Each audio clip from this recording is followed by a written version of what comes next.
Dari mana?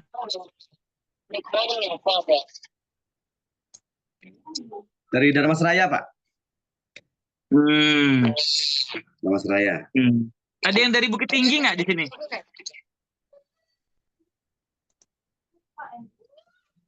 Yang di Bukit Tinggi.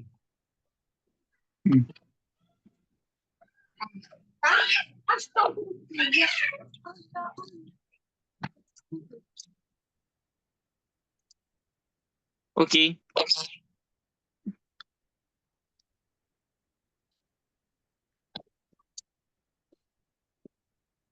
Ya sudah.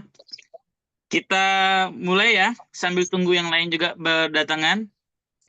Oke, Pak. Oke.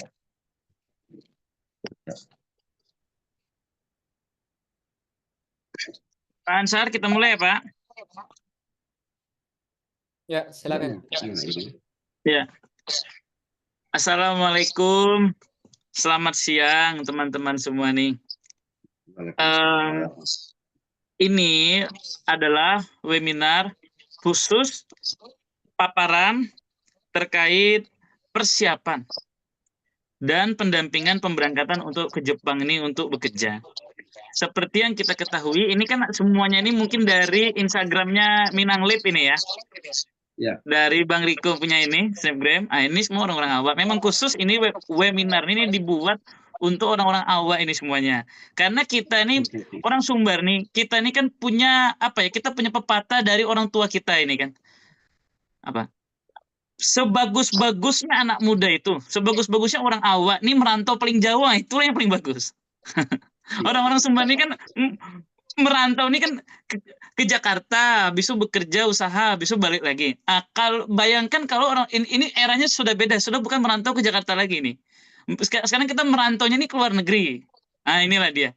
Jadi persiapan apa-apa saja yang harus disiapkan. Kemudian seperti apa sih merantau ke Jepang itu bagaimana? Bekerjanya apa? Nah, ini mengingat ini yang akan dijelaskan oleh Pak Ansar Safri ini adalah ini general sebetulnya ya. Semua ini untuk semua yang ada hadir di sini pun bisa ikut juga. Gitu. Kalau begitu, izinkan saya memperkenalkan Pak Ansar Safri. Ini adalah diaspora Jepang. Ini anak muda bangsa Indonesia yang kuliah dulu di Jepang, kemudian punya usaha di sana, berkarir juga dan beliau ini nih saking merantau lama di Jepang ini sampai istrinya pun orang Jepang sana. Nah, itu dia. Jadi kita orang awam ini bisa belajar juga dari Pak Ansar Safri nih. Banyak aspek kehidupan lain selain berkarir, kita bisa juga belajar. Silakan Pak Ansar. Kalau begitu ruang dan waktu dipersilahkan. Monggo. Baik, Assalamualaikum warahmatullahi wabarakatuh. Waalaikumsalam warahmatullahi wabarakatuh. Apa kabar? Salam semuanya. Terima kasih untuk waktunya di hari Sabtu. Kita sama-sama berjumpa pada pagi hari ini, pada siang hari inilah. Semoga pertemuan kita itu bermanfaat, kita diberikan banyak solusi, jawaban, dan juga pengetahuan yang bermanfaat. Apabila memang niat kita itu untuk niat melakukan kebaikan, merantau untuk mencari rezeki yang halal, insya Allah Allah mudahkan itu kita semua. Sedikit saya perkenalkan mengenai diri saya Muhammad Ansar Safri, bisa dipanggil Aan. Dulu saya itu kuliah S1 di Jepang, masuk tahun 2012, lulus tahun 2016, dan lulus dari Jepang, saya pulang ke Indonesia. Selama 1 tahun membangun perencanaan, saya langsung membuka perusahaan saya sendiri. Jadi dari lulus itu saya langsung bisnis, dimulai dari bisnis di marketing dan juga bisnis strategi sebagai konsultan. Lalu setelah itu banyak kegiatan-kegiatan yang memang saya kerjakan dengan perusahaan Jepang karena background saya dulu kuliah di Jepang. Dan di 3 tahun terakhir itu saya sudah menjalin kerjasama dengan perusahaan-perusahaan Jepang yang setelah saya bertemu dengan para pengusaha, memang masalah mereka itu kebalikan dari masalah kita. Masalah kita di sini banyak anak muda nggak ada lapangan pekerjaan. Masalah mereka di sana lebih banyak orang tua, nggak ada orang anak muda untuk bekerja di tempat mereka. Makanya ini sebenarnya pertemuan yang sangat cocok. Semoga dengan adanya kawan studi dan juga kawan-kawan kita bisa menjadi solusi untuk kedua permasalahan yang dihadapi oleh kedua belah negara. Mungkin untuk kawan yang belum di mute, mic-nya bisa di mute terlebih dahulu supaya bisa lebih lancar perjalanan ke depan. Terus kenapa sih Jepang? Kenapa kenapa Jepang? Kenapa nggak negara-negara lain? Karena banyak yang kita tahu negara-negara lain juga buka kesempatan untuk bekerja. Untuk Jepang sendiri, kalau dari pengalaman saya, karena memang dulu saya kuliah di Jepang, Jepang itu negara yang nomor satu aman. Kita jalan kemana-mana, jam berapapun, barang ketinggalan dimanapun, di sana tuh aman. Yang kedua, di sana itu kualitas kehidupannya itu sangat baik. Jadi kalau misalnya memang kita di sana itu untuk bekerja, untuk kuliah, atau untuk kegiatan yang memang secara legal berada di sana, fasilitas itu disediakan oleh negara. Apabila kita ada apa-apa di jalan, kita bisa ke rumah sakit dimanapun, nggak perlu kayak BPJS di sini ya, harus ke klinik lokal. Kalau di sana itu kita bisa langsung ke rumah sakit terdekat di rumah sakit yang ada di sana. Yang ketiga adalah makanan-makanan di sana itu enak-enak. Buat kita orang Indonesia itu nggak perlu takut nanti di sana nggak bisa makan atau bagaimana. Di sana itu makanannya sangat-sangat enak. Jadi kalau tahap awal itu belum biasa, mungkin di minggu kedua kita udah maunya makan makanan Jepang terus setiap hari. Terus di sana itu kesempatan untuk pengembangan karirnya sangat-sangat luar biasa, terbuka luang untuk kita yang notabene berasal dari luar negeri. Jadi di sana itu bekerja dihargai bukan dari seberapa tinggi kuliah kita, tapi seberapa baik kita bekerja dan seberapa bersemangat kita bekerja. Jadi nggak perlu takut karena sangat banyak rekan-rekan bisnis saya yang saat ini itu mereka CEO di Jepang, mereka itu lulusan SMP. Jadi saya tanya nih, di Jepang kalian lulusan SMP tapi udah bisa jadi pemimpin perusahaan, dan kata di sana setelah mendengarkan kisah cerita mereka, karena memang banyak dari mereka yang masuk SMA, lulus SMA itu langsung bekerja di sana. Bekerja dari sambilan dulu, kerjanya tadinya kerja di lapangan dulu, di lapangan, di kontrak, di proyek, dan lain-lain. Setelah itu, karena memang mereka itu sangat menunjukkan keinginan mereka untuk meningkatkan skill, sama bos ditingkatkanlah karirnya. Hingga sekarang posisi mereka itu banyak yang sudah memiliki perusahaan mereka sendiri. Untuk ke Jepang sendiri gimana sih caranya? Kalau misalnya kita mau ke Jepang, ada dua caranya. Yang pertama adalah either kita kuliah, sekolah di Jepang, dengan cara sekolah bahasa atau kita kuliah di sana seperti saya yang dulu saya lalui. Yang kedua adalah kita kerja di Jepang. Nah, di pertemuan hari ini saya akan menjelaskan sedikit tentang dua cara bagaimana kita ke Jepang. Karir di Jepang. Karir di Jepang itu kalau misalnya kita mau berangkat untuk bekerja di Jepang, sebenarnya ada 3 jenis visa yang bisa kita manfaatkan untuk berangkat ke Jepang. Yang pertama adalah visa magang. Ini katanya sih magang, cuman sebenarnya kita akan bekerja full time di perusahaan Jepang. Bedanya adalah dengan pekerjaan-pekerjaan lainnya, bedanya adalah ekspektasinya itu sedikit lebih rendah dibandingkan status kita sebagai pekerja yang lain. Karena memang statusnya itu technical intern visa atau Ginnoji Shusei. Di sana itu kita tidak butuh banyak sertifikat bahasa, sertifikat pekerjaan, pengalaman pekerjaan. Yang penting lulusan SMA, SMK sederajat. Selama bahasa Jepang kita itu cukup baik untuk berkomunikasi, kita bisa berangkat kerja di sana kalau sudah ada pekerjaan yang menerima kita.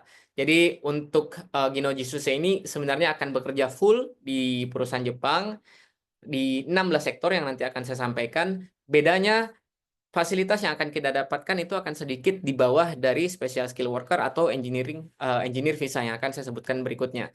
Yang kedua adalah SSW Tokutegi no atau Specified Skill Worker Visa. Ini juga terbuka untuk 16 industri.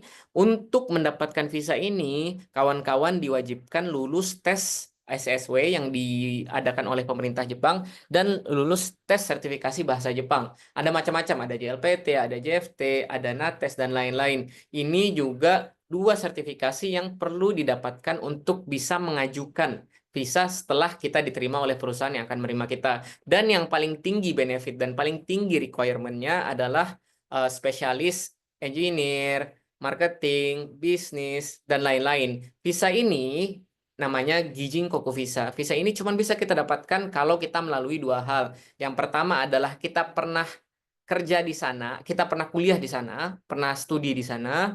Yang kedua adalah background pendidikan kita S1 minimum dan di bidang yang ingin kita daftarkan, misalnya di IT, misalnya di sastra Jepang. Jadi memang bidang yang terkait pekerjaan yang ingin kita daftarkan. Dan ini cukup susah. Kenapa? Karena biasanya kriteria bahasa Jepang yang dibutuhkan untuk visa ini adalah visa N2, JLPT N2. Dan JLPT N2 itu basically sudah bisa berkomunikasi dalam bahasa Jepang untuk kebutuhan bisnis atau untuk konteks yang lebih kompleks. Saya akan jelaskan sedikit lebih detail terkait Technical Intern Training atau Ginnoji Shusei. Seperti yang tadi saya sampaikan, ini jenis visa yang paling minim requirement-nya atau kriteria yang dibutuhkan dengan gaji sedikit lebih rendah, Dan apa aja sih keuntungan yang kita dapatkan kalau misalnya kita berangkat dengan Gino Jususe walaupun kriterianya lebih sedikit dibandingkan SSW. Yang satu, kita tetap akan dapat gaji. Jadi SSW walaupun saya bilang gajinya sedikit lebih rendah, itu tetap akan lebih tinggi dibandingkan kita bekerja di Indonesia dengan jam kerja yang sama, dengan load kerja yang sama. Dan Gino Jususe kita bisa berharap gaji di Jepang itu sekitar 12 sampai 15-an juta lah per bulan untuk jenis-jenis pekerjaan yang kita daftarkan. Belum dihitung oleh bonus-bonus tambahan kalau bosnya baik. Dan tinggal dengan Gino Jisuse, kita itu nggak bisa bawa keluarga. Batas waktu kita tinggal itu 1 sampai 5 tahun. Dan kalau misalnya kita sudah selesai masa Gino Jisuse, kita bisa ganti visa menjadi visa SSW, di mana gaji kita itu otomatis akan naik, limit waktu kita tinggal juga di Jepang lebih naik, tanpa dibutuhkannya tes yang tadi saya sebutkan 2 di awal. Jadi ini sebenarnya pintu masuk yang paling cepat untuk kawan-kawan ingin berangkat ke Jepang setelah belajar sedikit bahasa Jepang, karena kriterianya cuman SMA, SMK sederajat, 18 tahun ke atas, dan memiliki kemampuan berkomunikasi di bahasa Jepang yang cukup, yaitu saat interview dengan perusahaan Jepang yang akan memberikan pekerjaan. Untuk berangkat kerja dengan visa ini gimana sih caranya? Yang pertama, untuk seluruh jenis visa, kita harus belajar bahasa Jepang dulu. Kenapa? Karena seperti yang tadi saya sampaikan, minimumnya adalah bisa berkomunikasi dalam bahasa Jepang. Bisa berkomunikasinya itu seperti apa? At least kita bisa menjelaskan kita itu siapa, kita mau berangkat ke Jepang kenapa, kita mau ngapain di sana, jenis pekerjaan yang kita lakukan itu nanti apa, barang-barang dan jenis kegiatan yang dilakukan di dalam industri yang kita ingin lakukan itu apa saja, itu bisa kita jelaskan dalam bahasa Jepang. Insya Allah di interview itu bisa lancar, karena tahap berikutnya adalah tahap interview atau mensetsu dalam bahasa Jepang. Mensetsu itu dilakukan dengan kumiai, yaitu agen penerima pekerjaan dan pemberi pekerjaan. Jadi akan dua pihak Jepang yang akan interview kita. Kalau misalnya itu sudah lulus, nanti dibantu oleh tim kawan tadi untuk penyiapan dokumen dan aplikasi visa. Dan sambil kita menunggu visa, kita akan ada pre-departure training di Indonesia, yaitu di Jepang itu kayak gimana sih, apa yang perlu kita siapkan, budaya-budaya apa saja yang harus kita hati-hati, apa saja yang perlu kita bawa dari Indonesia, dan lain-lain, hingga nanti kita bisa berangkat ke Jepang, insya Allah didampingi oleh perwakilan kita yang ada di sana, baik itu Kumiai atau rekan-rekan yang ada di sana. Yang kedua adalah visa SSW, yaitu Specified Skill Worker. Ini adalah jenis visa yang saya sarankan untuk mereka-mereka yang memiliki kemampuan bekerja. Seperti misalnya dulu lulusan SMK, lulusan misalnya institusi pendidikan teknis, lulusan lembaga vokasi, dan lain-lain yang memang sudah memiliki sertifikasi di bidang pekerjaan yang diinginkan. Misalnya perawat juga bisa, misalnya engineering juga bisa, pengelasan, dan lain-lain.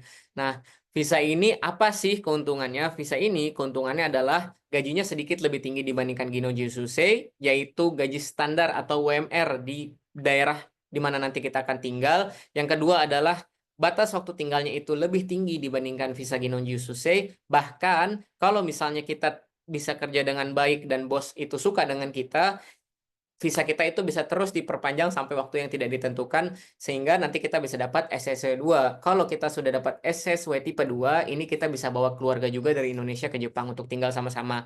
Dan keuntungan lainnya adalah kita bisa daftar sendiri, asalkan requirement-nya dipenuhi. Yang pertama adalah kita lulus JLPT N4 atau yang sederajat. Yang kedua adalah kita sudah mendapatkan sertifikasi yang tadi saya sampaikan, tes SSW terkait industri yang disebutkan. Kalau misalnya dua sertifikasi ini ada, kita bisa mendaftarkan ke perusahaan atau penerima yang di Jepang untuk diberikan pekerjaan sesuai dengan lowongan pekerjaan yang ada. Atau kalau misalnya kita sudah lulus Gino Jisuse, seperti yang tadi saya sampaikan.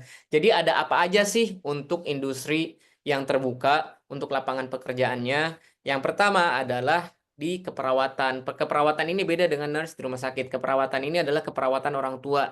Kerjanya lebih support, membantu fasilitas keperawatan orang tua atau orang tua yang dirawat di rumah sakit atau di rumah-rumah. Yang kedua adalah building cleaning management. Ini basically menjadi staff cleaning dari gedung-gedung atau perhotelan. Yang ketiga adalah manufacture. Jadi ini produksi di pabrik. Dulu saya waktu kuliah juga pernah kerja di sini. Ini beda-beda. Ada kerja pipa, ada assembling, ada macam-macam. Ada konstruksi. Konstruksi ini juga macam-macam di dalamnya. Di pekerjaannya tergantung dari perusahaannya nanti kita bekerja di mana. Ada shipbuilding, ada bengkel mobil, ada industri pesawat, akomodasi atau perhotelan, pertanian, perikanan, terus ada perhotelan, ada logistik, yaitu sekarang yang terbaru adalah sebagai driver di Jepang, ada juga kerja di perusahaan kereta api, ada wood industry, ada logging, dan lain-lain yang ini cabangnya termasuk nanti di masing-masing dari 16 industri ini. Dan untuk kawan studi yang sudah punya akses dengan kami, yang saya secara personal sudah ketemu dengan para pengusahanya, para penyedia pekerjaannya, itu ada 10. Yang pertama adalah di keperawatan orang tua, yang kedua adalah di perkebunan atau pertanian. Ini pekerjaannya lebih ke pemetikan buah, penanaman misalnya kol, dan lain-lain. Ada food manufacturing. Food manufacturing ini yang sudah kita dapat akses adalah kerja di supermarket-supermarket. Jadi supermarket-supermarket di Jepang itu kan mereka jualan bento. Jadi bento atau makanan-makanan cepat saji itu diolah di belakang supermarket-supermarket tersebut. Nah, tim dari food manufacturer itu mostly kerja di sana. Food services ini kerja di restoran sebagai pelayan. Cuman biasanya untuk pelayan atau misalnya staff di restoran itu kebutuhan level bahasa Jepangnya cukup tinggi. Untuk transportation ini adalah driver truck. Untuk forestry ini adalah perusahaan yang butuh tim untuk melakukan potong-potong pohon. Jadi kalau misalnya ada kawan-kawan di sini yang bisa melakukan potong pohon, banyak sudah memiliki pengalaman di bidang tersebut, ini bisa kita ambil 2 tes yang tadi, nanti bisa saya bantu untuk bekerja di Jepang. Yang ke-6 adalah akomodasi, yaitu bekerja di hotel-hotel. Kerja di hotel ini pekerjaannya bukan di depan, tapi lebih ke belakang, misalnya bed making, cleaning, dan lain-lain. Lalu ada juga partner kami yang memiliki perusahaan mobil. Jadi dia punya banyak perusahaan-perusahaan mobil di mana dia punya bengkel-bengkel pribadinya sendiri. Lalu ada juga konstruksi, ada building cleaning. Building cleaning ini beda dengan hotel. Building cleaning ini yang kerja di universitas, di perkantoran, dan lain-lain. Lalu untuk SSW, prosesnya seperti apa sih? Mirip dengan Gino Jesus yang tadi. Bedanya, sebelum interview kita harus ada lulus tes terlebih dahulu. Dari lulus tes bahasa Jepang atau JLPT dan sederajat, atau lulus industri spesifik tes SSW. Ini nanti tergantung dari kawan mau daftar kerja di mana, industrinya apa, nanti akan kita dampingi daftar SSW-nya itu yang mana. Dan seterusnya itu sama prosesnya dengan yang tadi. Lalu yang terakhir, visa engineer. Ini requirement-nya cukup banyak. Pertama, memiliki bachelor degree atau S1 sederajat di pekerjaan yang diinginkan. Yang kedua adalah mendapatkan pekerjaan dari perusahaan Jepang tersebut. Yang ketiga adalah memiliki kemampuan bahasa Jepang yang biasanya N2 atau lebih tinggi. Dan yang terakhir adalah memiliki si perusahaan penerima juga memiliki compliance atau izin untuk menerima Anda sebagai pekerja engineer. Benefitnya apa? Benefit basically kita akan mendapatkan fasilitas yang sama persis dengan orang Jepang, peningkatan karir yang sama persis dengan orang Jepang, kita bisa bawa keluarga, dan yang terbaik adalah kita juga bisa meningkatkan karir kita hingga direksi di perusahaan-perusahaan Jepang di mana kita bekerja nanti ke depannya. Prosesnya seperti apa? Prosesnya kita memenuhi dulu requirement yang tadi saya sampaikan, kita cari pekerjaan di Jepang, ini bisa via LinkedIn, bisa via saya, via kawan studi, bisa juga via kenalan-kenalan yang ada di Jepang, lalu mereka, perusahaan Jepang tersebut akan submit dokumen untuk izin Anda atau kawan-kawan bisa berangkat ke Jepang, lalu kita apply di visa, di embassy, lalu kita bisa berangkat ke Jepang.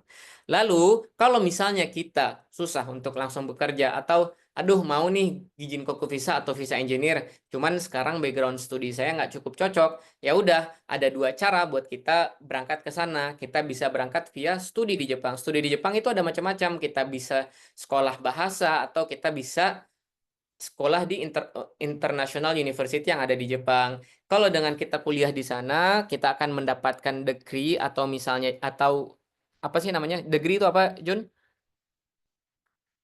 Ijazah. Ijazah, kita bisa dapat ijazah yang diterima tentunya juga di Indonesia. Kawan-kawan saya yang lulusan Jepang itu mostly gajinya lebih dari 2 kali gaji standar lulusan PTN di Indonesia. Kenapa? Karena memang biasanya lulusan luar negeri itu lebih dihargai di perusahaan-perusahaan yang ada di Indonesia. Walaupun sekarang tetap susah cari kerjanya, karena saking banyaknya juga lulusan orang luar negeri. Jadi saran saya kalau udah kuliah di luar negeri, kerja dulu di luar negeri sampai memiliki modal yang cukup baru pulang ke Indonesia. Lalu yang kedua adalah kita bisa mendapatkan work experience, tentunya pengalaman bekerja yang sangat luar biasa untuk bisa bekerja di perusahaan Jepang. Karena kalau misalnya kita bisa kuliah di Jepang atau sekolah di Jepang, kita bisa memiliki kesempatan untuk kerja sambilan. Jadi nanti di sana walaupun biaya untuk sekolah itu nggak cukup murah, tapi di sana bisa kita perbantukan dengan kita kerja sambilan di restoran dan lain-lain. Itu cukup banyak juga pemasukan per bulan yang bisa didapatkan, asalkan kerjanya sekolahnya nggak kelupaan ya. Dan tentunya membuka banyak opportunity untuk bekerja di perusahaan-perusahaan Jepang. Prosesnya kayak gimana sih? Prosesnya pertama adalah kita enroll directly ke universitas atau Japanese Language School yang ada di Jepang. Ini bisa kawan studi dampingi juga. Karena kami ada beberapa partnership juga untuk sekolah-sekolah Jepang saat ini yang ada di Jepang, sekolah bahasa ya. Khususnya yang ada di Jepang. Untuk universitas, mungkin saya bisa bantu untuk kampus saya. Untuk kampus lain perlu kita coba dulu apakah kawan-kawan memiliki kriteria atau nilai yang cukup untuk berangkat ke sana. Yang ketiga adalah kita harus melakukan perencanaan. Di sana perencanaan keuangannya untuk studi itu perlu lebih detail dibandingkan untuk bekerja. Kenapa? Karena kita butuh modal untuk bayar sekolah, butuh modal untuk bayar biaya kehidupan, butuh modal untuk lain-lain. Apakah kita bisa dapat scholarship? Apakah kita bisa cari part-time job atau kerja sambilan di sana? Ini nanti kita bisa discuss bersama. Dan nanti di sana sudah banyak komunitas-komunitas orang Indonesia yang berada di seluruh daerah Jepang yang harapannya kawan studi nanti bisa bantu untuk pertemukan agar diaspora-diaspora kita di sana itu bisa lebih aman.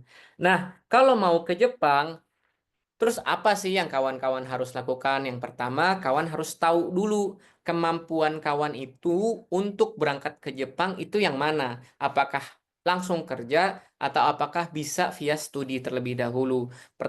Pelajari terlebih dahulu kawan itu mau kerja, mau cari pengalaman, mau cari uang, atau mau ngapain? Kawan itu punya nggak uangnya buat belajar bahasa, buat proses visa, buat tinggal di Jepang dan lain-lain. Ini juga perlu dipelajari. Jangan sampai ngutang nggak karu-karuan dari mana-mana, jual aset dari mana-mana, tapi belum tahu next step-nya mau kemana. Karena kawan studi ini, kami di sini memberikan fasilitasi untuk mereka yang ingin berangkat ke Jepang, tapi kami nggak menyarankan mereka yang nggak sanggup untuk ke Jepang, tapi mau berangkat ke Jepang. Jadi saran saya, pelajari betul-betul kawan-kawan itu siap nggak sih berangkat ke luar negeri, lihat kemampuan finansial, lihat keluarga mendukung atau enggak. Kalau keluarga mendukung, uang juga ada, bisa nggak kerja sebentaran untuk persiapan berangkat ke Jepang? Ayo sama-sama kita cari jalur yang terbaik, kita lihat persiapan apa saja yang kita dibutuhkan. Yang kedua, yang tadi kita lanjutkan, siapkan mental dan siapkan keuangan. Karena berangkat ke luar negeri itu walaupun banyak enaknya, banyak juga susahnya. Kita jauh dari keluarga, jauh dari negara, banyak kejadian-kejadian yang di luar ekspektasi kita. Dari kami kawan studi, memang yang kami lakukan adalah kami mencari tempat kerja yang terbaik untuk kawan-kawan yang at least memberikan kawan eh, fasilitas untuk bisa sholat, waktu untuk bisa sholat, untuk kawan-kawan yang menggunakan hijab itu tidak disuruh dilepas hijabnya, hak untuk beragama kita itu tidak diganggu dengan tempat kerja yang kawan studi sudah akses. Yang kedua adalah kami juga meminta tempat-tempat kerja yang akan memberikan kerja untuk rekan-rekan dari kawan studi untuk memiliki gaji yang sudah terstandar. Jadi nggak ada potongan-potongan aneh-aneh lagi di sana. Agar harapannya seperti apa? Agar kawan-kawan yang sudah tiba di sana itu nggak ada, itu tetap bisa nabung dengan aman. Dan yang ketiga, kami juga menyiapkan komunitas di lokasi-lokasi tersebut. Baik itu sudah ada orang Indonesianya atau belum ada orang Indonesianya di daerah tersebut. Untuk yang belum, kami sudah komunikasi juga dengan rekan-rekan partner-partner saya yang ada di Jepang untuk menyiapkan komunitas Indonesia itu butuhnya apa sih? Akses makan untuk makanan halalnya itu seperti apa sih? Kalau sholat Jumat itu berangkatnya kemana sih? Dan lain-lain itu sudah kami sampaikan. Jadi harapannya kawan bisa berangkat ke Jepang dengan hati yang nyaman, kerja dengan serius, nabung, either lanjut kerja di Jepang atau pulang dengan tabungan.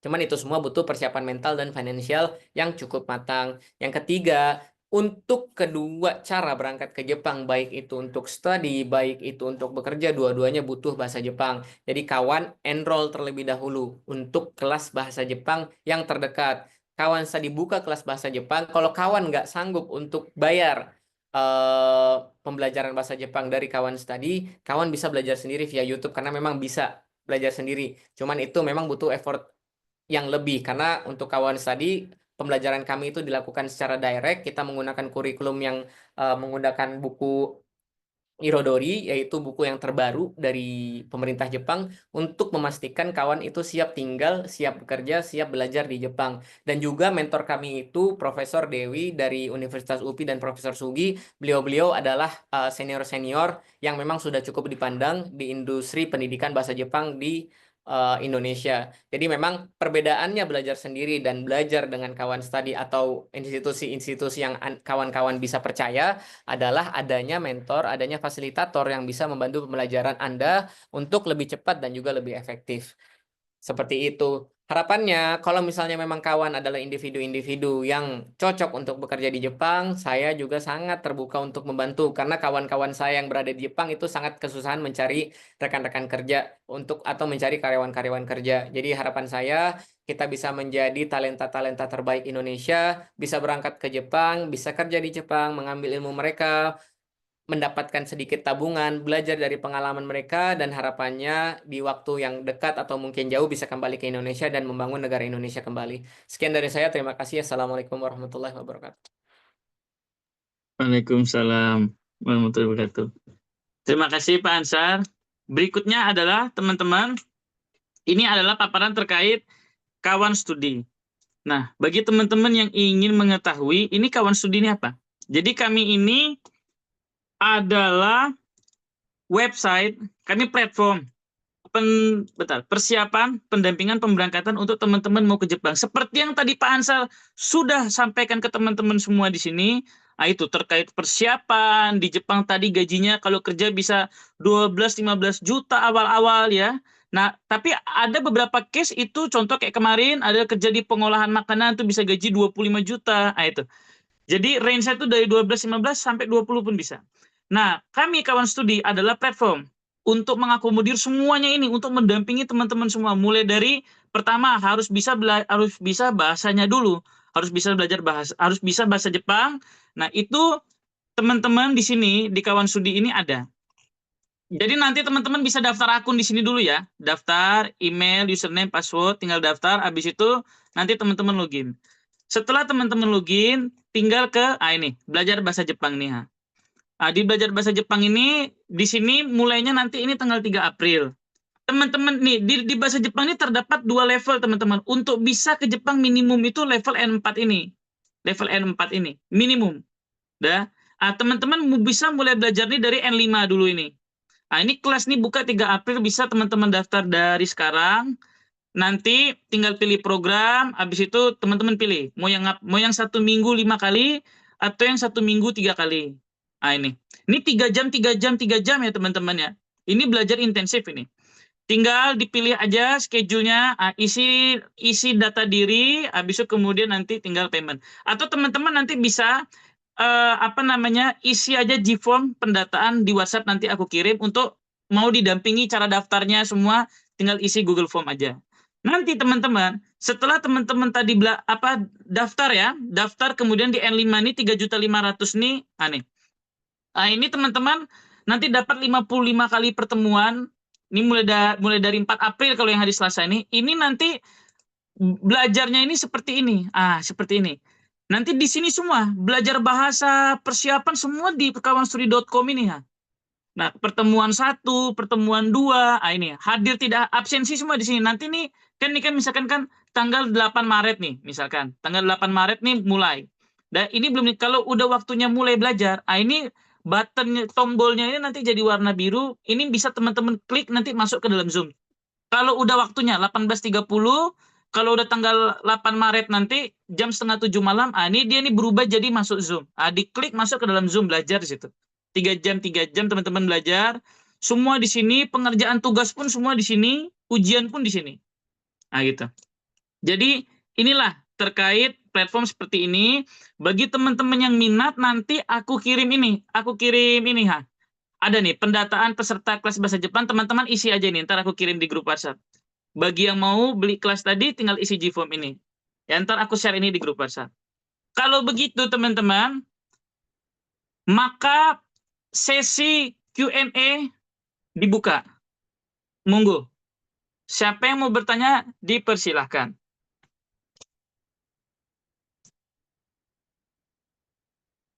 Monggo.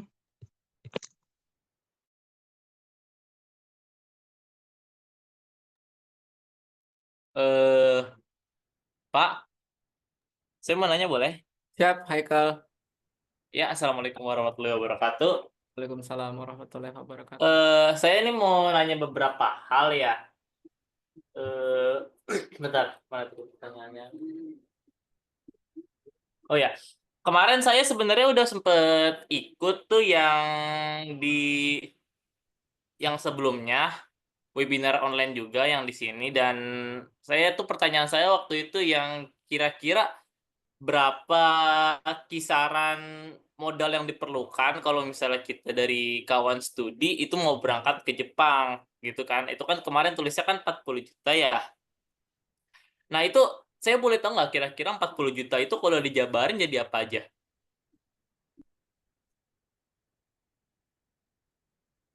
Boleh. Jadi tahap awal yang diperlukan oleh Mas Haikal untuk berangkat ke Jepang itu kan persiapan bahasa Jepangnya itu sendiri ya. Persiapan bahasa Jepang itu sendiri, N5 dan N4 itu butuh sekitar 7,5 juta. Betul, Jun? 7,5 juta itu pembelajaran yang makan waktu hampir sekitar 6 bulan. Full online dengan kami. Dan kegiatannya itu bukan cuma dari online saja, nanti akan ada juga native speaker yang ada di Jepang itu sendiri di 7,5 juta awal. Dan di berikutnya di 33,5 juta berikutnya itu adalah biaya untuk pemberangkatan. Nah, biaya untuk pemberangkatan itu apa aja sih? Tahap awal di 10 juta, di 5 sampai 10 juta itu nanti tergantung dokumen yang dibutuhkan seperti apa, itu untuk pencarian pekerjaannya. Dan ini semua dibayarkan kalau misalnya dapat kerja.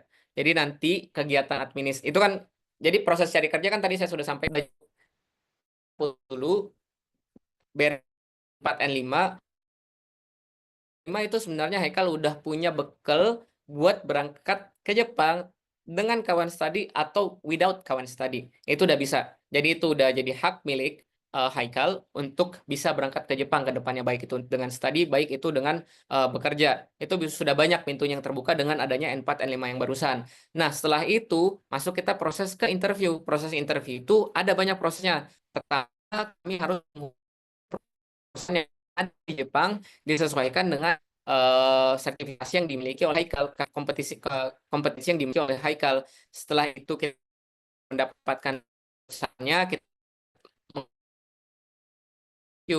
interview itu kan butuh proses tengah jalan, apakah itu nanti kita undang mereka ke sini, apakah itu via online, itu kita siapkan anggarannya, karena nanti mereka ke sini kan itu perlu ada banyak arrangement dan lain-lain. Nah, ada anggaran 5-10 juta yang tadi. Dan sisanya yang untuk berikutnya yang harus dibayarkan itu kalau misalnya sudah dapat kontrak dari perusahaan Jepang. Kalau sudah dapat kontrak, sudah siap berangkat, nanti itu yang dibayarkan untuk apa aja sih? Untuk tiket pesawat, untuk pre-departure preparation, untuk administrasi dokumen dari COE dan lain-lain yang ada di Indonesia yang dibutuhkan ya, pengiriman dokumen ke sana, translator in between dan lain sampai nanti berangkat ke Jepang. Itu sih overall secara besar akan terbagi seperti itu. Oke, Pak, makasih. Sama saya boleh nanya nggak satu lagi? Boleh. Oke, jadi kalau misalnya kerja di Jepang, itu kan gajinya itu kemarin seingat saya itu kalau nggak salah UMR dan bahkan lebih. Kita bahkan mungkin bisa nyimpen juga. Apa Nah, sih nyimpen? Kalau nyimpan itu pasti bisa. Kalau nggak bisa nyimpan, saran saya, coba nanti Haikal kalau nggak dengan kawan study, pastikan kawan-kawan sebelum berangkat ke Jepang itu tanya sedetail-detailnya. Jadi uang yang saya pegang setelah dipotong asuransi, biaya-biaya perpajakan dan lain-lain itu berapa? Terus terus apa namanya biaya tinggal saya itu disiapkan atau enggak dan lain-lain. Saran saya sebelum berangkat ke Jepang, sebelum kontrak itu didetailkan. Karena detail informasi itu bisa kita dapatkan sebenarnya. Karena banyak kawan-kawan yang udah nyampe di Jepang, yang saya tahu ya, ngobrol dengan mereka, tuh mereka nggak tahu, ternyata nyampe Jepang dipotong buat biaya sewa rice cooker, apa yang sebenarnya jadi terlalu tinggi, hingga tabungan mereka jadi sangat kecil. Kalau bisa nabung atau nggak bisa nabung, pasti bisa nabung. Tinggal tabungannya bisa berapa banyak. Jadi saran saya nanti sebelum tanda tangan kontrak atau berangkat baik itu dengan kami atau siapapun itu ditanya sedetail-detail mungkin. Gajinya nanti berapa sih? di sana disiapkan tempat tinggal atau enggak sih? Kalau nggak disiapkan tempat tinggal, berapa kira-kira sewa apartemen di sana? Terus biaya hidup kira-kira berapa? Itu kan ada gambarannya sebenarnya. Tinggal nanti kita hitung-hitung, oh masuk akal, berangkat, cocok, berangkat gitu. Kalau misalnya memang angkanya nggak cocok, ya udah, daripada nanti sampai sana susah, pusing, mendingan gak usah berangkat saran saya. Karena memang itu sangat riskan. Karena banyak kok tempat-tempat kerja lain yang mungkin bisa memberikan gaji yang cukup baik untuk kawan-kawan. Nah, untuk nabung sendiri nanti di Jepang itu memang tiap orang akan beda-beda karena ada yang tiap minggu harus jajan, ada yang nggak bisa masak sama sekali, jadi makan semuanya itu harus jajan. Itu yang nanti akan sangat membedakan setiap pekerja-pekerja kita di sana. Ada yang kerjanya itu harus naik kendaraan umum yang cukup mahal, misalnya busnya, ada yang naik sepeda juga nggak apa-apa gitu. Nah, itu akan sangat berpengaruh itu dengan pengeluaran-pengeluaran tiap bulannya. Gitu. Jadi Haikal, kalau mau dirangkum, total uang yang disiapkan itu 35 juta plus 7.500.000 tadi 42,5 juta itu. Udah sampai Jepang Oh, kerja itu ya. Mm-mm. siap. Oke. Mm-mm. Begitu. Nah, Oke. jadi memang ini informasi aja tambahan. Kenapa tadi Pak Ansar menyampaikan ditanya betul gitu ya? Karena banyak perusahaan-perusahaan lain ya, LPK lain itu yang setelah memberangkatkan teman-teman semua itu kemudian nanti uang bulanan teman-teman dipotong-potong tanpa mereka memberitahu. Ini dipotong kenapa? Itulah kenapa tadi Pak Ansar tadi menyarankan tanya sedetail mungkin, sejelas Sorry, mungkin. Jun. Itu Hmm. nggak mungkin nggak diberitahu, cuman diberitahunya di sana. Ya, Jadi kita nggak setelah bisa sudah bilang mereka nggak sampai, diberitahu. bukan di Tahu kok, Indonesia ini dikasih tahu. udah Hmm. udah nyampe baru tahu karena memang banyak Hmm. LPK itu yang berangkat ke Jepang tanpa adanya biaya sama sekali yang keluar. Jadi di agen penerima di sana merasa berhak untuk melakukan pemotongan karena kan mereka pikir oh saya udah modalin di awal dan lain-lain. Cuman ini kan masalah di komunikasi. Makanya kami sendiri menyarankan memang kalau misalnya kawan-kawan ingin berangkat usaha aja sendiri dari diri sendiri dulu, dari tabungan sendiri, dari keluarga. Karena menurut saya juga cepat baliknya. Angka 40 itu cepat banget balik lagi. Balik modalnya itu cepat banget. 1 tahun paling lama itu udah bisa balik kalau misalnya nabungnya itu pinter di Jepang. Itu bisa harusnya. 1 tahun 2 tahun lah. Sedangkan kan kita kerja di Jepang itu bisa sampai 5 tahun. Jadi sisanya itu udah bisa buat tabungan dan buat kirim ke keluarga. Dan nanti ini juga akan menjadi salah satu topik-topik yang akan kita bahas di pre-departure. Kawan study, kami juga akan memberikan beberapa pendampingan untuk ngatur uang tuh kayak gimana sih di luar negeri dan lain-lain. Jadi uang kita tuh nggak habis di diri kita sendiri, nggak habis dikirim ke keluarga, tapi juga nanti ke depannya ada modal buat bekerja, buat berusaha di Indonesia dan lain-lain. Gitu. Oke, siap. Makasih Pak Ansar sama Pak Arjun. Siap, makasih Haikal. Terima kasih, Ya, Mas makasih. Haikal. Ayo, lanjut ke yang lain. Monggo, ada pertanyaan. By the way, link G-Form untuk pendataan kelas bahasa N5 sudah aku kirim di grup WhatsApp ya. Monggo yang mau belajar N5 bisa daftar itu untuk butuh apa pendampingan, untuk butuh perbantuan pendampingan silakan diisi. Itu untuk kelas bahasa. Yang lain ada yang mau bertanya?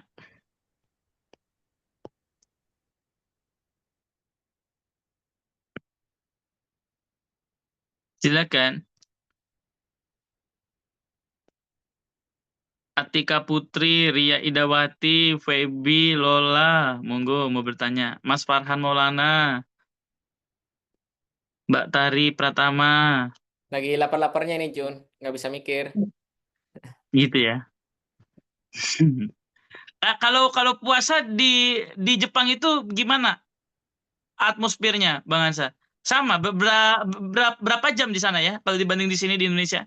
Kalau sekarang lagi cepat kan, sekarang itu lagi musim dingin dan at least 5-10 tahun ke depan, 5 sampai 8 tahun ke depan itu masih cepat lah puasanya, lebih singkat. Jadi di sana itu subuh sekitar jam 6 sekarang 6 pagi, terus buka puasa tuh jam 5 lah. Bentar. Di Indonesia kan kita dari jam 4 Jakarta ya, 4.40 sampai jam 6.10-an. Di Jepang lebih pendek sekarang dan dingin, Jun. Ya nggak panas kalau sekarang.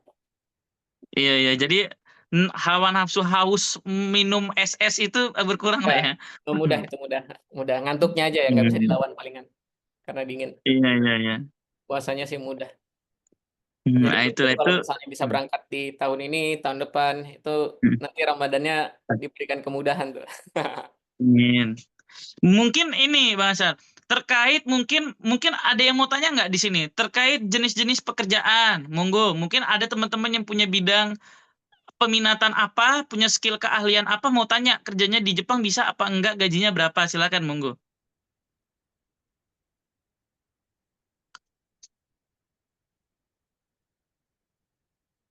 Monggo Pak Wahyudi Pratama, silakan. Di unmute aja Pak. Ini. Oh ya. Ya Pak, saya ingin bertanya nih Pak. Hmm. Kalau di bagian pertanian, kira-kira gajinya berapa di sana Pak? Sama Pak, di sana itu beda industri, nggak terlalu banyak jenjang perbedaan angkanya. Jadi tergantung nanti jadi dari jenis visanya. Kalau misalnya visanya itu visa yang magang, yang tadi saya sampaikan, itu mungkin sedikit lebih rendah di 15-18. Cuman kalau misalnya masuknya itu di spesifik skill worker, itu bisa dari 19, 20, 21, nanti tergantung di kota mana.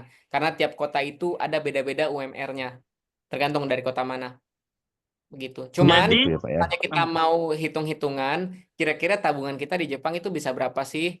Tabungan di Jepang itu kita targetkan at least per bulan di 5 juta. At least. Bisa lebih besar dari itu. Tabungan ya. Tabungan bisa lebih besar. Yang paling besar yang saya dengar, ada kawan yang udah di sana itu waktu dia kerja di pabrik. Dan semua fasilitas itu disiapkan oleh perusahaan. Tapi nggak banyak ya, kayak gini. Itu dia bisa nabung 12 juta per bulan. Nabung loh, bukan gaji. Jadi betul-betul tergantung tempat. Cuman saran saya, karena pekerjaan di sana itu juga perusahaan di sana kan walaupun banyak yang butuh tenaga kerja, cuman kan nggak banyak yang sudah siap menerima dengan kondisi kita. Jadi kalau misalnya kita sudah bisa dapat tabungan at least 5 juta, tapi fasilitas lain disiapkan, misalnya sholat kita nggak susah, komunitas kita itu di sana baik, diterima, dan lain-lain, saran saya bertahan. Jangan berpikir, mau pindah sana, pindah sini. Karena reputasi nanti pindah sana, pindah sini itu nggak bagus di Jepang. Kita fokus di loyalitas. Ya, fokus di loyalitas, fokus di pekerjaan. Karena kalau misalnya kita loyal dengan perusahaan, ada bonus-bonus di luar gaji dasar Iya, yang bisa iya, iya. didapatkan. Banyak-banyak sekali. Bahkan saya dengar ada kawan-kawan yang sudah di sana kerja di pertanian itu dikasih lahan sama bosnya. Udah kamu yang kerjain, Wes, profit. Jadi itu kan sebenarnya keuntungan yang nggak bisa kita hitung dari gaji karena sudah diberikan iya. kepercayaan. Oke, Jadi oke. jadi Itu lebih bagus ya Pak ya? lebih bagus. Jadi saran saya memang kalau sudah sampai di sana, tunjukkan bahwa kita mau bekerja, mau berusaha, mau belajar. Kalau misalnya itu Oke, bisa kita penuhi, kita lebih dihargai. oke, siap, siap. Siap Pak. Iya. Ya, terima kasih Pak informasinya Pak. Siap, sama-sama Pak Wahyudi. Ini ada pertanyaan dari Fani. Kalau untuk yang sudah bisa bahasa Jepang, bagaimana prosedurnya dari kawan studi? Kalau misalnya sudah bisa bahasa Jepang, bisa dikirimkan untuk CV-nya, untuk mau bekerja di mana, mau pekerjaan seperti apa. Kalau industrinya ada di yang 10 tadi saya sampaikan, mungkin bisa kita proses, tapi akan ada tahap interview awal dengan kami terlebih dahulu.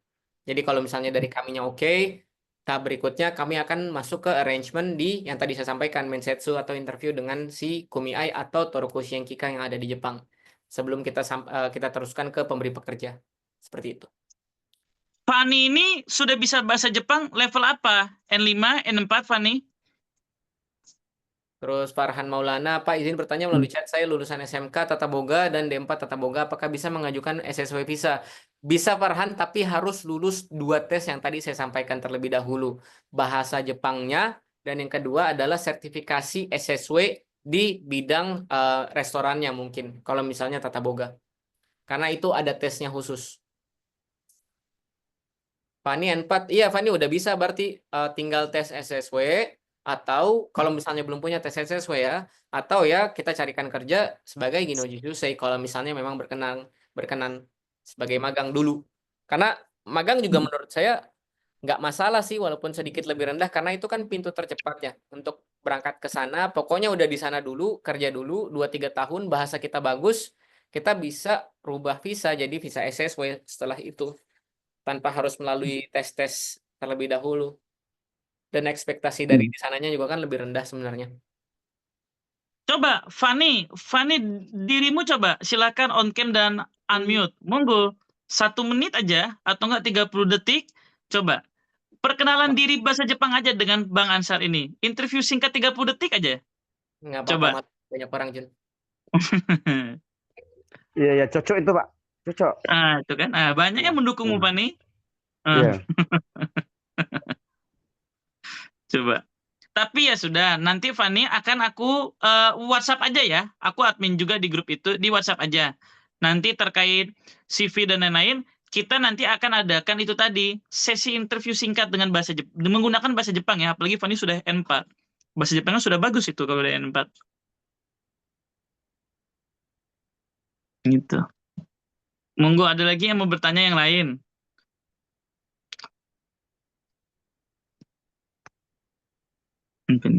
Izin bertanya, Pak. Jika sudah lengkap dengan persyaratan, pelatihan dan lain-lain, lalu untuk setelah selesai wawancara kerjanya itu, apakah sudah pasti kita akan diterima untuk bekerja di Jepang? Atau butuh waktu berapa lama untuk bisa diterima mulai bekerja setelah selesai ikut pelatihan bahasanya? Kalau sudah selesai wawancara itu sudah pasti diterima kerja. Karena yang memberikan wawancara itu pemberi pekerjaan. Jadi kalau misalnya yang disampaikan itu sudah wawancara itu sudah pasti.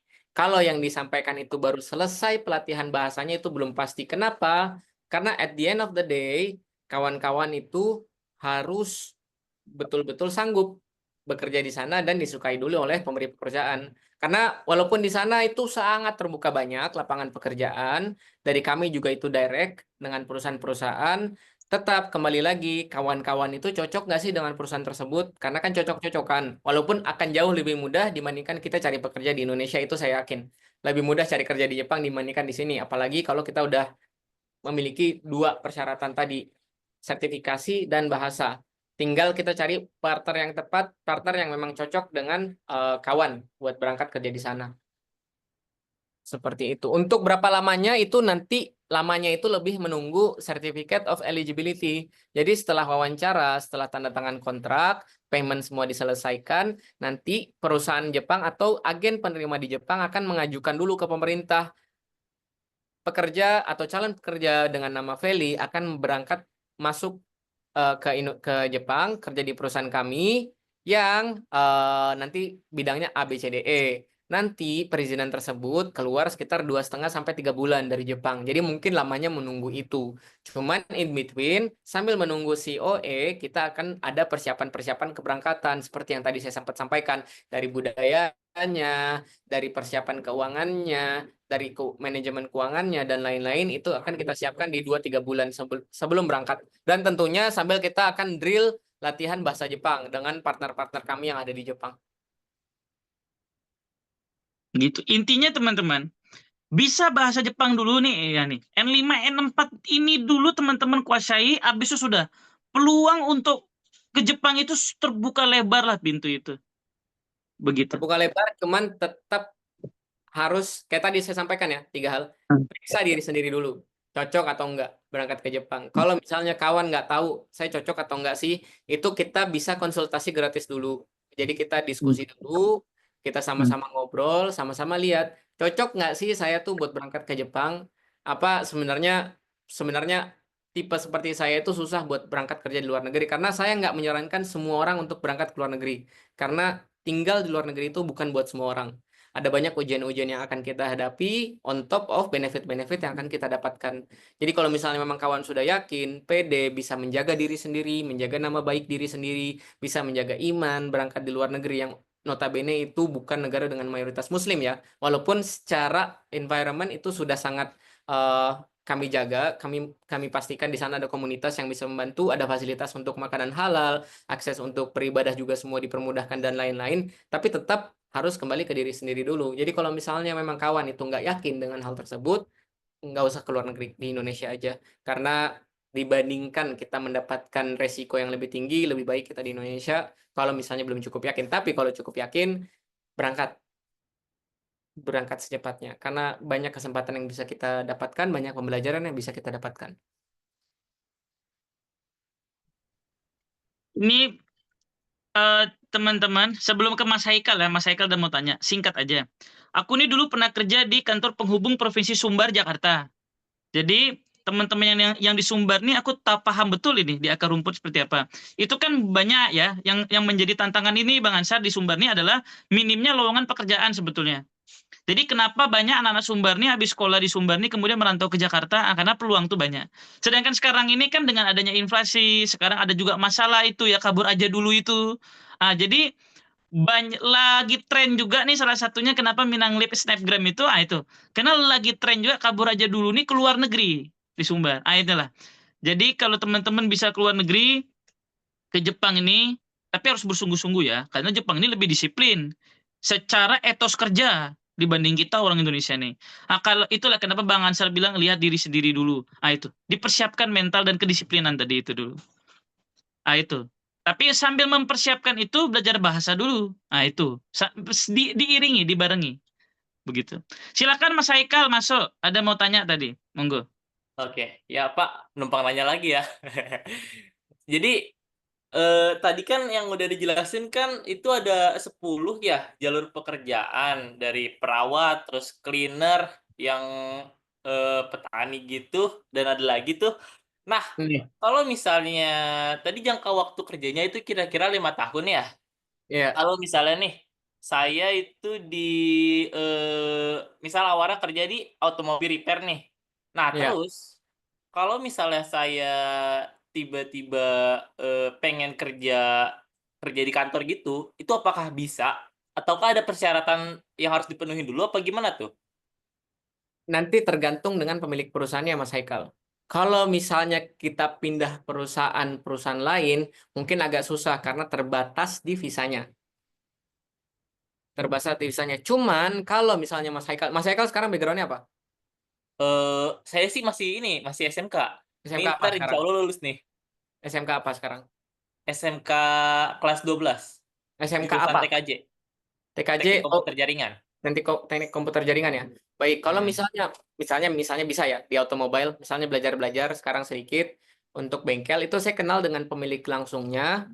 Jadi kalau misalnya untuk perusahaan-perusahaan seperti ini, selama Mas Haikal itu mau belajar, ada ketertarikan untuk di bidang mobil misalnya ya, punya passion di situ, mau mengembangkan diri, itu bisa saya minta buat tolong dididik anaknya walaupun visanya sekarang itu misalnya visa magang atau visa SSW, tergantung nanti kita bisa seperti apa, itu nanti akan dibantu sama pemilik perusahaannya langsung.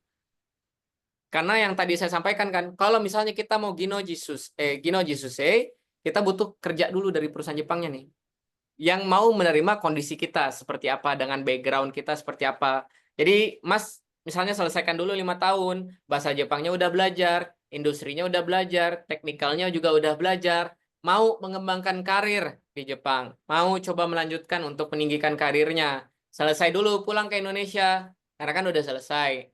Apply lagi ke perusahaan yang sama, saya diterima nggak, tapi berikutnya bukan dengan visa yang sebelumnya. Karena kan mereka yang harus memberikan gaji lebih tinggi. Kalau mereka mau bersedia, itu nanti bisa naik level visanya. Oke. Tapi Ya, sebenarnya makasih ya, Pak. visa yang ini sama yang ini mirip-mirip, Mas. SSW. Yang mana? Yang SSW. SSW mirip. Iya. Bedanya ini kalau misalnya SSW 1, Mas masih ada batasan-batasan pekerjaannya. Cuman kalau udah naik jadi SSW 2, batasannya jadi turun. Mas jadi bisa tinggal lebih panjang, bisa dapat permanent residency, bisa bawa keluarga, dan lain-lain. Dan untuk masalah gaji itu juga dari perusahaan bisa diberikan gaji yang lebih tinggi. Oh, Gitu. Ya ini ya yang tadi, industri yang tadi saya sampaikan. Oke. Gitu, Mas. Oke. Balik lagi nanti semua akan ke bahasa sih, Mas. Selama bahasanya sudah cukup baik, dilihat cukup matang untuk bisa bekerja di kantoran, di desk work misalnya, itu nggak menutup kemungkinan buat bisa geser. Tapi setelah bahasanya sudah cukup baik. Dan bahasa itu nggak akan baik kalau misalnya kita belum pernah ke sana. belum pernah studi ke sana, belum pernah kerja di sana itu agak susah. Karena kan kita harus Oh, siap. berada di lingkungan ya, Mm-mm. gitu. Oke, ya. Makasih ya Pak Ansar. Ya, sama-sama Haikal. Oke.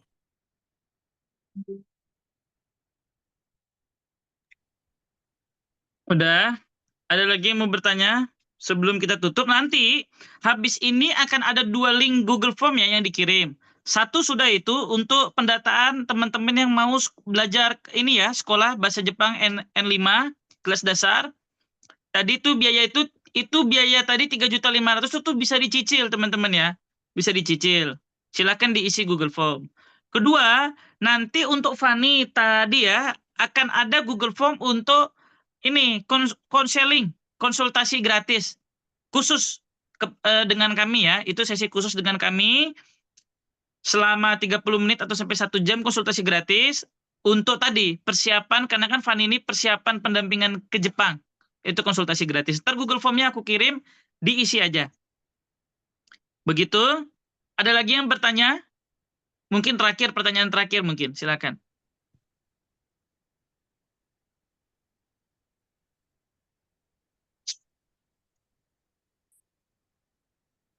Masuk Mbak Sesi Marda Putri.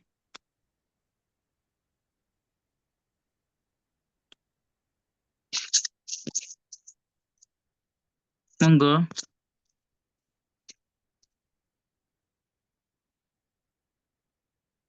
Udah? Kalau nggak ada yang bertanya lagi, kita cukupkan.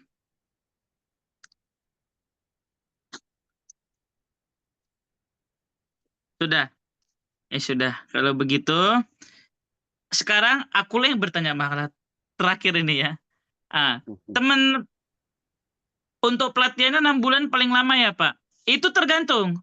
Ini tergantung Feli ini belajar bahasa Jepangnya yang mana? Yang 1 minggu 3 kali atau yang 1 minggu 5 kali? Tergantung. Kalau yang 1 minggu 5 kali ya 6 bulan siap. Tapi kalau yang 1 minggu 3 kali, itu sekitar 7 bulan setengah. Gitu. Ya estimasi di 6 bulan lah. Begitu. Ya sudah. Kalau begitu, teman-teman, lanjut isi aja ya Google Form itu untuk yang mau ikut sekolah belajar bahasa Jepang N5 tadi 3,5 juta tadi dan mau butuh ini ya, itu bisa dicicil. Silakan diisi Google Form aja.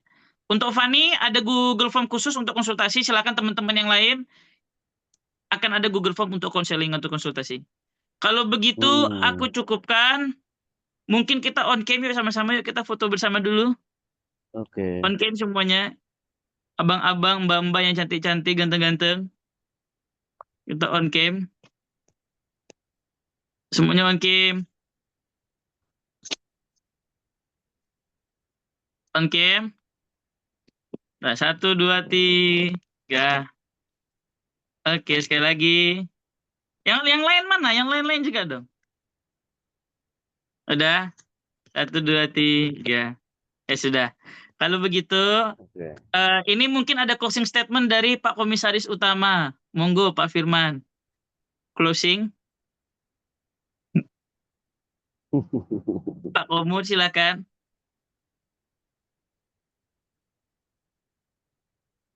Ya sudah. Kalau begitu kita cukupkan. Teman-teman semangat.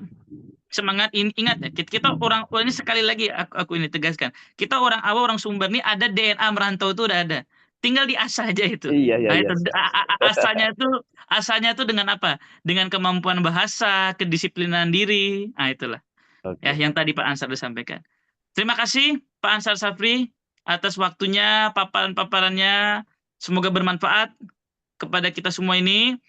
Aku ucapkan Assalamualaikum warahmatullahi wabarakatuh. Closing. Waalaikumsalam warahmatullahi wabarakatuh. Manjada wajada. Barang siapa yang bersungguh-sungguh maka akan berhasil. Itu, kesungguhan itu ya untuk belajar.